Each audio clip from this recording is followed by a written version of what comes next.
सर्वप्रथम सर्वांना श्री स्वामी समर्थ. स्वामी महाराजांच्या कृपेने तुमच्या सर्व चांगल्या इच्छा पूर्ण होत ही स्वामींचरणी प्रार्थना करते आणि आजच्या व्हिडिओला सुरुवात करते. 19 एप्रिल 2026 रविवार दिवशी अक्षय तृतीया आलेली आहे. तर अक्षय तृतीया नेमकी कधी, 19 एप्रिलला की 20 एप्रिलला? कारण कॅलेंडरमध्ये 20 एप्रिल दिवशी सोमवार दिवशी तृतीया आणि चतुर्थी तिथी दाखवत आहे.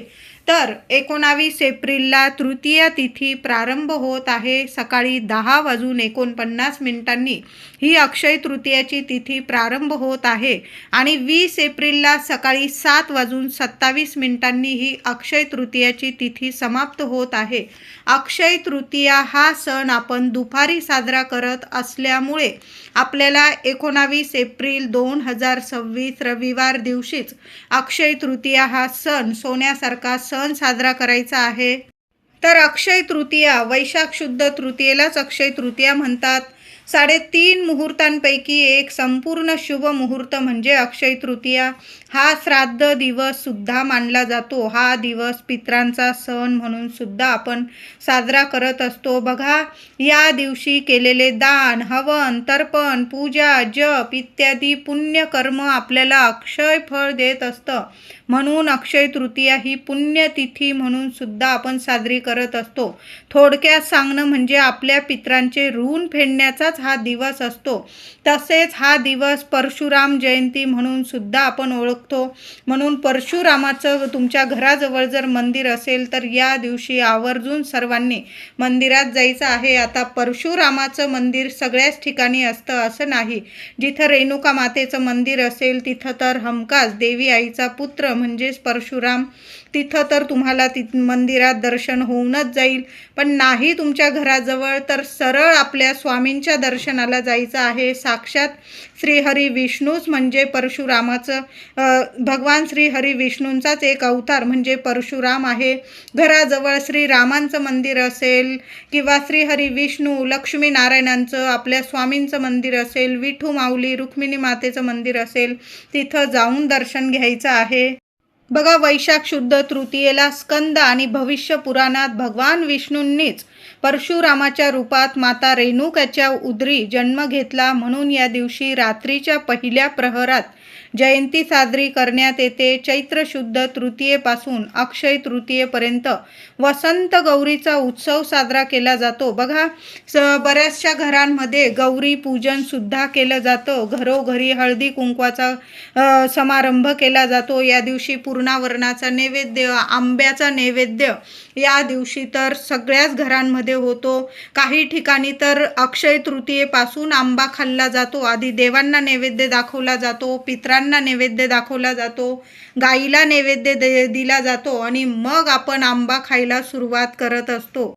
अक्षय म्हणजे कधीही न संपणारे, अखंड टिकणारे. या दिवशी केलेली जी पूजा असेल, दानधर्म असेल, अक्षय टिकून राहतो, कधीही संपत नाही. म्हणून या तिथीला आपण जे जे शक्य असेल ना त्या सेवा आणि थोडं का होईना दान अवश्य करायचं आहे. गोरगरीब असतील, कुणाला खरंच गरज आहे अशांना तुम्ही अन्नदान, पाण्याचं दान करू शकता. कपडा लत्ता, चप्पल, छत्री आणि दान करताना तुमच्या पितृदेवांचं नामस्मरण करायचं आणि मग दान करायचं आहे. म्हणजे जे काही पितृदोष असतील ते सुद्धा संपून जातात. आपल्या पितरांना तृप्तता मिळते, प्रसन्न होतात ते आणि भरभरून आशीर्वाद देतात. आपल्यावर काही पितृदोषामुळे अडीअडचणी येत असतील तर अक्षय तृतीयेला आवर्जून थोडं का होईना अन्नदान किंवा पाण्याचं दान अवश्य करा. बघा, बऱ्याचशा पितृदोषातल्या अडचणी जरूर 100% अडचणी पितृदोषाच्या दूर होतात आणि पितृ शांत तृप्त होऊन भरभरून आशीर्वाद देतात. या दिवशी लक्ष्मीनारायणांची, आपल्या कुलस्वामिनीची, देवी देवतांची आपण सेवा तर करतोच, पण हा दिवस पितरांचा सुद्धा सण आहे. म्हणून या दिवशी लवकर उठावं, देवांची सेवा पूजा करावी आणि दुपारी 12 वाजेनंतर पितरांना नैवेद्य दाखवावा. या दिवशी पितरांना उदक कुंभ दान करतात, म्हणजेच पत्रावळी वेष्टन करावे, त्या घटाला गंध लावावे, फूल, तीळ, सुपारी, विड्याची पाने, दक्षिणा, पाणी घालावे. घटाची पंचोपचार पूजा करून तो ब्राह्मणास दान द्यावा. घरातील सर्वांनी दक्षिणेकडं तोंड करून पितृस्तोत्र हात जोडून म्हणायचे आहे. तसेच या दिवशी केळीचे पूजन करावे. आता तुमच्या घरात महिलांनो काहीच करत नसतील, म्हणजे तुमच्या घरात परंपरेनुसार करा पूजन वगैरे होत नसेल, तरी पण काय करायचं आहे, या दिवशी तुम्हाला पितृदोष असो किंवा नसो, देवांची पूजा झाल्यानंतर दुपारी 12 ते 12:30 वाजता एक दिवा दक्षिणेकडं तोंड करून लावायचा आहे. आणि तुम्ही सर्वांनी दक्षिणेकडं तोंड करून बसून आसन घेऊन बसा आणि एक वेळा का होईना पितृस्तोत्र हात जोडून पठण करायचं आहे. आता नाही पठण करता येत, यूट्यूबवर लावून दिलात तुम्ही, पण तुम्हाला एक दिवा दुपारी 12 ते 12:30च्या दरम्यान आपल्या पितरांसाठी, पितृदोष दूर होण्यासाठी आणि बऱ्याचशा अडचणीतून मार्ग मिळण्यासाठी, घरात अखंड लक्ष्मी टिकून राहण्यासाठी आपण तुळशीजवळ तर दिवा लावणारच आहोत, अक्षय तृतीयेला मुख्य दाराशी लावणार आहोत. त्याचबरोबर एक दिवा पितरांसाठी सुद्धा आपल्याला दक्षिणेकडं तोंड करून लावायचं आहे. मातीची पंती घेतली महिलांनो चालेल, त्यात दुहेरी वाट टाका. तिळाचं तेल असेल किंवा जे तेल असेल तुमच्याकडं देवांच्या दिव्यांसाठी ते तेल टाका. थोड्या वेळ चालेल एवढा तरी तेल टाका आणि तुम्हाला तो दिवा दक्षिणेकडं तोंड करून लावायचं आहे. आता तुमचं घर लहान आहे, लहान लेकरं आहे, दिवा लावू देत नाही, हात वगैरे लावतात. सरळ माठाजवळ एक दिवा दक्षिणेकडं तोंड करून लावून द्या. बघा, पितृदोष तुम्हाला नावाला सुद्धा उरणार नाही. म्हणून सर्वांनी, माझ्या महिलांना 4 दिवस वगैरे असतील तर माझ्या दादांनी सुद्धा एवढी छोटीशी सेवा जरी केली ना, संपूर्ण अक्षय तृतीयेचं तुम्हाला भरभरून फळ मिळणार आहे. म्हणून तुम्ही अक्षय तृतीयेच्या दिवशी दुपारी 12 ते 12:30 वाजेपर्यंत एक दिवा दक्षिणेकडं तोंड करून जरूर लावा. नमस्कार करून घ्या, तुमच्या पितरांना स्मरण करा, प्रार्थना करा. बघा मग कसे सोन्यासारखे दिवस येतील तुम्हाला. त्याचबरोबर या दिवशी आपण देवांना नैवेद्य दाखवणार, पितरांसाठी घास काढणार, कावळ्याला सुद्धा घास द्यायचा आहे. साधा दही भात ठेवला तुम्ही किंवा पुरी केलेली असेल, काही चपाती केलेली असेल, त्यावर थोडासा भात ठेवा, थोडंसं दही टाका, चमचाभर साखर टाका आणि घराबाहेर कावळ्याला घास या दिवशी अवश्य द्यायचा आहे. त्याचबरोबर घराजवळ गाय असेल, शोधा, मिळून जाईल. गाईला सुद्धा ताजी चपाती घ्या किंवा पुरणाची पोळी केलेली असेल, पुरणाची पोळी तूप लावून स्वतःच्या हाताने गाईला अक्षय तृतीयेच्या दिवशी आवर्जून सर्वांनी असा नैवेद्य खाऊ घालायचा आहे आणि मग आपण सर्वांनी जेवायचं आहे. आधी देवांना नैवेद्य दाखवा, पितरांना नैवेद्य दाखवा, कावळ्याला घास ठेवा आणि मग गाईला नैवेद्य दाखवून आपण जेवण करायचं आहे सर्वांनी. अक्षय तृतीया साजरी करताना या गोष्टी नक्की लक्षात ठेवा.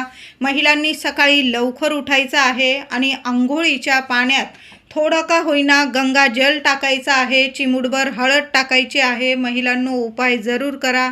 बारीकसा खडा तुरटीचा असेल तो जरी टाकला तुम्ही चालेल, पण चिमूटभर हळद जरूर टाकायचं आहे. आंब्याची पानं आणलेली असेल आणि आणायचीच आहे, आंब्याचे सुद्धा उपाय करायचे आहे पानांचे. एक आंब्याचं पान जरी तुम्ही आंघोळीच्या पाण्यात टाकलं ना, मग बघा जे काही शारीरिक मानसिक त्रास असतील संपूर्ण नष्ट होईल आणि वर्ष कसं सोन्यासारखं शुभ ठरणार आहे तुम्हाला. लहान मुलांना सुद्धा हा उपाय करू शकता. एक छोटंसं आंब्याचं पान धुवून घ्यायचं आहे आणि मुलांच्या सुद्धा आंघोळीच्या पाण्यात टाका. प्रत्येकाने आंघोळीचा उपाय करताना वेगवेगळा करा. प्रत्येकाच्या आंघोळीच्या पाण्यात एक एक आंब्याचं पान, थोडं थोडं गंगाजल आणि चिमूटभर हळद आवर्जून टाका. चांगले अनुभव येतील तुम्हाला. आंघोळीनंतर आपलं दार, मुख्य दार स्वच्छ पुसून घ्यायचं आहे. सडा रांगोळी करायचं, घरदार स्वच्छ करून घ्यायचं आहे. उंबरठ्यावर हळदीचं लेपन करायचं आहे. दाराशी लहानशी का होईना रांगोळी काढायची, उंबरठ्याची पूजा करून घ्यायची आहे आणि उंबरठ्यावर एक वस्तू ठेवायची. ती म्हणजे तुम्हाला ठेवायचं आहे एखादी मातीची पंती घ्या, त्यात मूठभर तांदूळ ठेवा अख्खे, त्यावर 2 लवंग, 2 कापराच्या वड्या ठेवा आणि कोपऱ्यात ठेवून द्यायच्या आहे. दिवसभर त्या लवंग, तांदूळ आणि कापूर त्या मातीच्या पंतीत तसंच राहू द्या.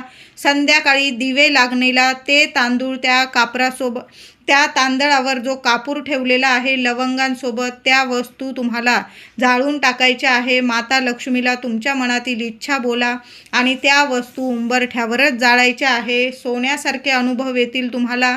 त्याचबरोबर या दिवशी सकाळीच गॅस शेगडीची पूजा आवर्जून करायची आहे. आंब्याची तोरणं दारावर जरूर लावायची आहे. आता आंब्याचं तोरण लावताना काय करायचं आहे महिलांनो, 5 आंब्याची पानं घ्या, 11 घ्या, 21 घ्या, धुवून स्वच्छ पुसून घ्यायचे आहे. प्रत्येक आंब्याच्या पानाला ओम श्रीम नमः, ओम नमो भगवते वासुदेवाय नमः, लक्ष्मी नारायणाचा मंत्र जपा आणि प्रत्येक आंब्याच्या पानाला हळद कुंकूचं बोट लावायचं आहे आणि मग ती आंब्याची डहाळी, पानं, तोरण, आंब्याचं तोरण आपल्या मुख्य दरवाजावर लावायचं आहे. घरात वर्षभर शुभ गोष्टी घडून येणार आहे.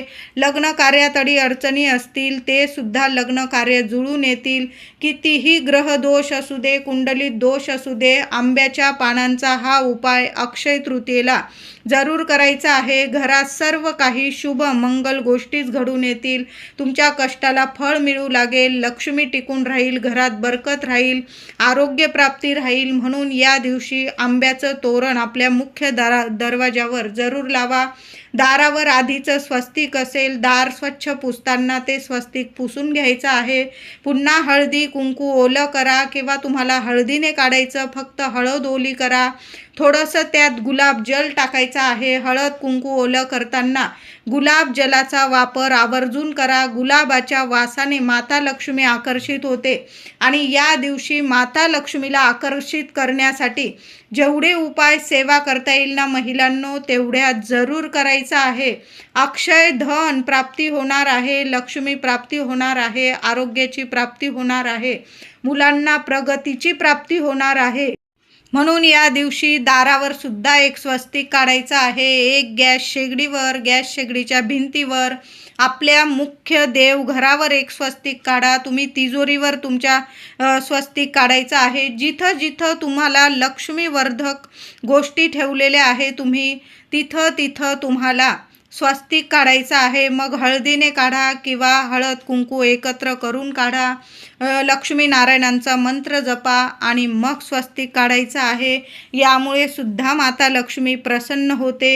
या दिवशी भगवान श्री हरी विष्णूंची विष्णू सहस्त्र नामावली ही सेवा आवर्जून करा. 1 वेळा किंवा 11 वेळा व्यंकटेश स्तोत्र पठण करता आलं तर जरूर पठण करायचं आहे. सकाळी करा, संध्याकाळी करा, पण आवर्जून करा. नाही जमलं यूट्यूबवर लावून द्या, पण आपल्या वास्तूत या शुभ तिथीला लक्ष्मी नारायणांची सेवा आवर्जून करा. महिलांनो, सकाळी किंवा संध्याकाळी माता लक्ष्मीला कुंकुमार्चनची सेवा आवर्जून द्यायची आहे. 11 वेळा द्या, 21 वेळा किंवा जास्तीत जास्त वेळा, पण माता लक्ष्मीला कुंकुमार्चन करा. तुमच्या कुलस्वामिनीचा टाक असेल, फोटो असेल, देवी आईला कुंकुमार्चन करा. घरात अन्नपूर्णा मातेची मूर्ती असेल, देवी देवतांना छान या दिवशी अभिषेक करायचा आहे. पंचामृताने करा, गाईच्या दुधाने करा. थोडी केशर असेल तर दुधात केशर टाका आणि केशर मिश्रित दुधाने आवर्जून लक्ष्मी नारायणाला, गणपती बाप्पा, जेवढे देवी देवतांच्या मूर्ती असतील तेवढ्यांवर केशर मिश्रित दुधाने अभिषेक करा. नंतर स्वच्छ पाण्याने पुन्हा छोट्या छोट्या तांदळाच्या छान रास करायच्या आहे. अख्ख्या तांदळाच्या त्यावर देवी देवतांची स्थापना करायची आहे. माता अन्नपूर्णाला स्थापन करताना छान असं वाटीभर तांदूळ घ्या, त्यात अन्नपूर्णा मातेची मूर्ती स्थापन करा आणि देवी आईला थोडेसे तांदूळ किंवा 5 धान्य देवी आईला अर्पण करायचं आहे. अर्चन करा. त्याचबरोबर कुंकुमार्चन करा अन्नपूर्णा मातेला. ओम अन्नपूर्णाय नमः, ओम अन्नपूर्णाय नमः मंत्र जपा आणि देवी अन्नपूर्णा मातेला सुद्धा या गोष्टी अर्पण करायच्या आहे. सकाळी देवघरात सुद्धा एक अखंड दिवा लावून द्यायचा आहे. विझणार नाही, काळजी घ्या. 1 दिवा तुळशीजवळ लावा, 1 दिवा मुख्य दाराशी लावायचा आहे. प्रत्येक दिव्यामध्ये 2-2 लवंग टाकून द्या महिलांनो. 1 कापराची वडी टाका, चिमूटभर हळद टाका. देवघरातील दिव्यात पण, तुळशीजवळ पण आणि मुख्य दाराशी सुद्धा अशी दिव्यांमध्ये ही सेवा करताना लक्ष्मी नारायणांचाच मंत्र जपायचा आहे. आणि जो मी तुम्हाला माठाजवळ दक्षिणेकडे दिवा लावायला लावलेला आहे त्यात काहीही टाकायची गरज नाही. फक्त तेल टाका, दुहेरी वाट टाका आणि एक दिवा पितृदेवांच्या नावाने दक्षिण दिशेकडे लावायचा आहे. पण जेव्हा तुम्ही देवघरात तुळशीजवळ आणि मुख्य दाराशी दिवा लावाल तेव्हा या गोष्टी दिव्यांमध्ये जरूर टाकायचा आहे. देवघरात वाटीभर धणे आणि एखादा गुळाचा खडा किंवा साखर, वाटीभर धणे, साखर किंवा गूळ माता लक्ष्मी समोर तो नैवेद्य दाखवायचा आहे. आपण तर पूर्णावरणाचा नैवेद्य किंवा तुम्ही इतर गोडाधोडाचा नैवेद्य दाखवत असाल तरी पण तो नैवेद्य दाखवल्यावर सुद्धा वाटीभर धणे, गूळ किंवा साखर याचा नैवेद्य माता लक्ष्मीला जरूर दाखवायचा आहे. आयुष्यभर तुमच्या घरात धन, धान्य, ऐश्वर्य, सुख, संपत्ती कशालाच कमी पडणार नाही. म्हणून वाटीभर धणे आणि साखर हा नैवेद्य माता लक्ष्मीला जरूर दाखवायचा आहे. या दिवशी थोडेसे धणे आपल्या कुंडीत जरूर पेरून द्या महिलांनो. आणि त्याची जी कोथिंबीर उगेल ती तुम्ही जेवणात प्रसाद स्वरूप वापरायची आहे. या दिवशी महिलांनो छान छान रंगाच्या साड्या घालून मग देवांची पूजा करायची आहे. लाल रंगाची साडी घाला, पिवळ्या रंगाची, केशरी रंगाची, मोरपिशी, निळा, आकाशी, हिरवा, पण चुकून सुद्धा काळा किंवा मळलेले, फाटलेले, तुटलेले कपडे घालून देवी लक्ष्मीची पूजा सेवा करू नका. ज्या पण सेवा कराल पितृदेवांच्या किंवा माता लक्ष्मीची घरात ज्या पण शुभ गोष्टी कराल ते करताना या शुभ रंगाच्या साड्या किंवा कपडे घालूनच करायचं आहे. मळलेले असतील, फाटलेले असतील किंवा 4 दिवसात वापरलेले कपडे चुकून सुद्धा महिलांनो घालू नका. माझे दादा असतील, मुलं मुली असतील त्यांनी सुद्धा शुभ रंगाचे आणि छान असे कपडे घालून देवांची सेवा करायची आहे. अक्षय तृतीयेला चुकून सुद्धा कुणाचा अपमान होईल अशा गोष्टी करू नका. घरात शांतता राहील. अबोला धरून घ्या, मौन धरून घ्या, कुणाशीच बोलू नका. फक्त मंत्र जपत राहा. आपल्या देवी देवतांचा अक्षय फळ मिळणार आहे. महिलांनो घरातून या वस्तू कुणाला देऊ पण नका.